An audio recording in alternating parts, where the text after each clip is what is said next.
খালেদা জিয়ার গাড়িবহরে হামলা ও ভাঙচুরের ঘটনায় উল্টো বিএনপি চেয়ারপারসনের নিরাপত্তা কর্মকর্তা সহ অজ্ঞাত ১০০ জনের বিরুদ্ধে মামলা হয়েছে।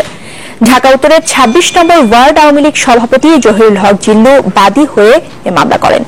গতরাত ১২টার দিকে অবৈধ সমাবেশ, হত্যা চেষ্টা, হুমকি সহ ৫টি অভিযোগে তেজগাঁও থানায় এ মামলা দায়ের করেন তিনি।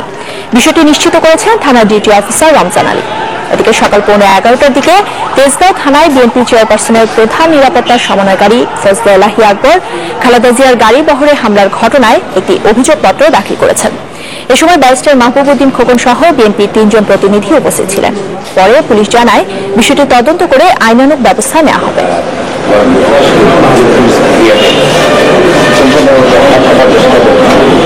কারণ বাজারে বেগম খালেদার গাড়ি বহরে যে হামলা করেছে তার জন্য আমরা একটা মামলা করতে এসেছি এবং সেই মামলাটা ডিউটি অফিসার সাহেব আমাদের ডিউটি অফিসার রমজান আলী সাহেব এজাহারটা গ্রহণ করেছেন। ওসি সাহেব নাই, সিটে নাই, উনি বাইরে আছেন। উনি আসলে ওনার সঙ্গে আলোচনা করে প্রয়োজনীয় ব্যবস্থা গ্রহণ করবেন।